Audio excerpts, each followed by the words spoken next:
What's going on, beautiful people? My name is Henry and Happy New Year to you all. We have officially made it. We are here in 2025. And for my first video of the year, I thought it'd be cool to give you guys a quick tour of my home studio. So come on in and welcome.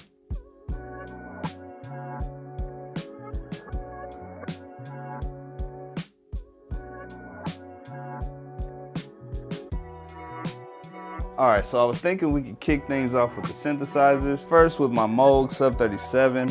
This is a beast of a synth, incredible bass sounds, incredible leads. For someone like myself trying to grow as a sound designer, it's pretty straightforward and not too overly complicated like some synths can be. And I love this thing, man. It's been in all my videos and it's gonna continue to be in all my videos. And yeah, it's just a dope beast of a synth. Alright, so next up we have my Prophet Rev 2, and there's a lot of sentimental value here with this thing. This was my first synth that I ever purchased. Very special to me, and as far as the sound design, it's definitely a little more complicated to sound design on this thing and start from, you know, just a base blank canvas patch. But other than that, man, the presets are incredible, just big, fat sounds that are just super inspirational to the music that I create, and I love it. Alright, so next we have the Juno X, and this one is great for like the pop sounds. It has a lot of dope leads and a lot of cool pads. This one is very straightforward when it comes to sound design, probably the easiest of the three. But yeah, the Juno X, it's a classic. It's modeled after the 106 Juno 60, and it's just kind of a combination of the two, and has the Juno X sounds as well, which is like a blend. But yeah, I love this thing. It's absolutely incredible, and between these three, this is my synth trifecta. All right, now it's time to get to the talk of the town. This is easily the most talked about thing within my studio. You guys literally ask about it every single video, and that is my Midi Drum Rig setup. I have my Roland VSX, I have my Roland PD128, and my Roland KT10 kick trigger. And together, this is the trifecta that makes up my apartment drum set. And it just helps me as a drummer continue to have the feel of playing drums without actually being on the kit. And I love it. I did a more in-depth video that I'll link in the description as well as in the video, but you guys can check that out if you choose. And yeah, man, I love it. It's my babies, and you know, we're moving on. So next up, let's talk about my desk and everything on it. Starting with my desk, which is an Mkii desk, very cheap, but it's a big desk and it fits a lot of things on it. That's why I love it. But let's get to the MIDI keyboard. We are using the Koplet Kontrol A49. They have the S series and they have the A series. The A series is pretty basic. It's really nothing to it. The S definitely has more bells and whistles, but this thing gets the job done. I love it. And then on top of the A49, I have my Chase Mood pedal Mkii. This thing is incredible. Still learning a lot. Honestly, I've only had it for about a month, but I definitely plan to incorporate it a little bit more in my productions and even do a video on it. I really want to dive into it and see what this thing is capable of. But yeah, these two, you know, they kind of hold down the center of the desk, and then we go from there. All right, now the computer I am using is the MacBook Pro. I am still on the M1 chip, but it is still very reliable. It gets me through everything I need, and it has not crashed. It hasn't started acting slow, you know, knock on wood. But this thing is exactly what I need to make the music that I make, to edit the videos that I need to edit, and yeah.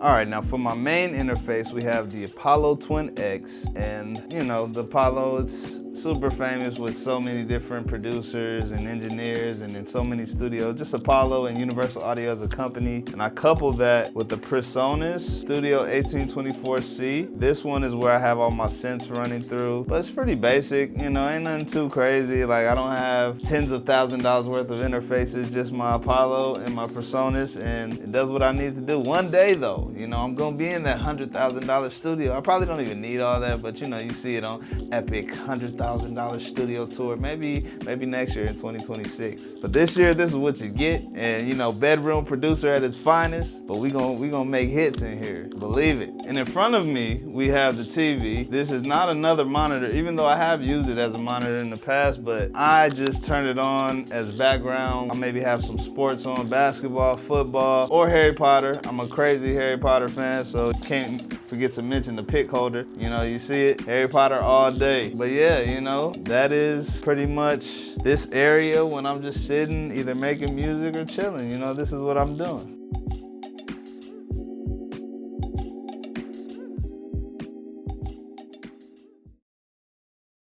All right, now that we've taken a look at the desk, I thought I'd mention quickly about my camera setup. Over here we have the Sony a6600. This is my secondary camera. The main camera that I use, we are actually filming with right now, the a6700. And then we also have the GoPro up here hiding, you know, doing its thing. And then I also have this Sony RX100V that I use. And then I also use my iPhone 13 Pro Max. And yeah, I don't use them all at once, but in my videos, mainly I use the 6700, 6600, and then my iPhone. But I'm trying to come up with a new configuration to incorporate the GoPro to capture more of the room, as well as this one, because it's just a pretty clean camera. I've had this for a while, but it's still pretty dope. Shoots in 4K and everything, and yeah, that's the setup.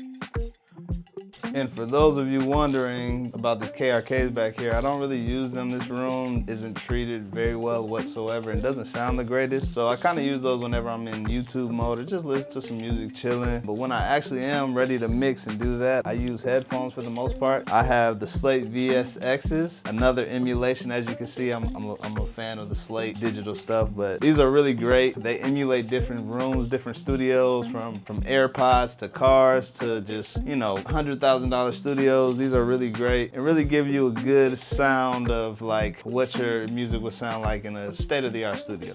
These are awesome.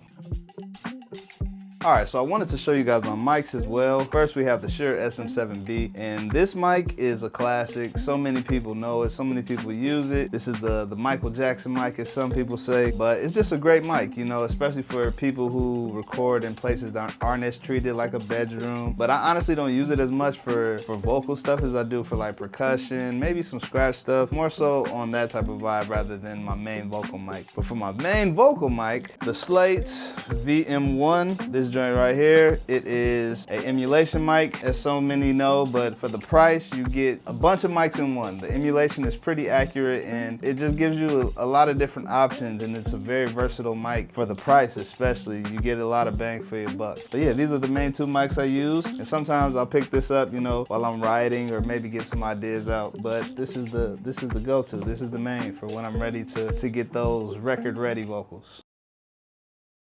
And you know I gotta talk about the percussion box. This box has all my box of goodies, all my percussion whenever I wanna record live percussion. You got my tambourines, the cowbells, you can never have too much cowbell, wood block, claves, shakers, this, whatever, this thing.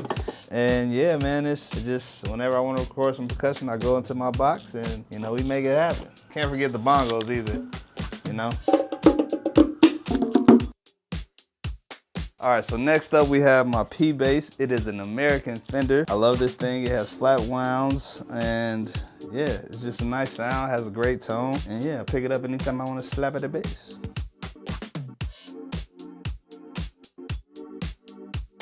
And then lastly, we have my Squier Stratocaster. This is the anniversary edition, and we've already talked about this, guys. Y'all know I'm trying to get nice on this thing. I've been working, I'm getting better, and you're gonna see this thing a lot more in videos in the near future, trust me. But yeah, this thing's a beaut, and I love it.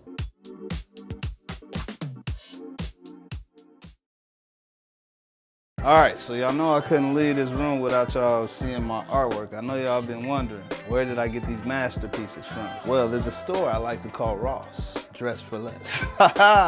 It's an amazing store. They have Picasso type artwork, as you can see. This is a Mario piece. You know, I got this one for about $15.99. And then we have the Super Mario. This is the big piece. This is the big accent piece. You know, it's a lot that comes with this. This one was about $29.99. You know, you gotta go up in price when you want great, okay? And then you got these other Mario pieces. I can't explain each one because they don't really got too much of a story. Y'all know Mario, man. Then we have this Born to Game piece, which is another Ross special, because in this corner, before I made this makeshift sound booth over here, which is where we do record vocals from time to time, this used to be the corner where I play video games. My TV was right here, so I decided to make this like the gaming corner. That's why I added this piece. Another Ross special, yes, that's right, you guessed it. Yeah, but this was the game corner, but now it is this makeshift booth with the sound panels that do absolutely nothing for this room, because this room doesn't sound very good. But like I said, I make music and I make do with what I can in this room, and I love it. And on this wall, we have Back to the Future.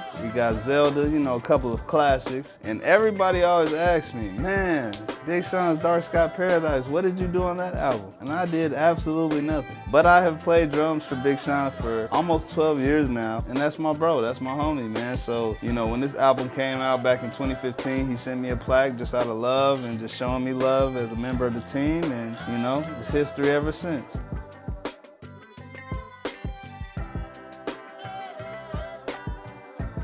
All right, and that is a wrap.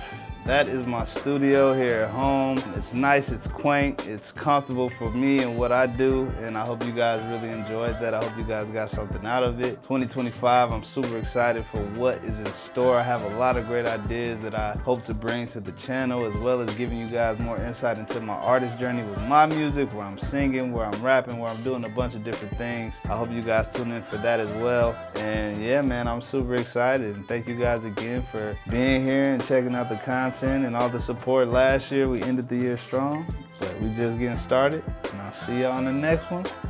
Peace out.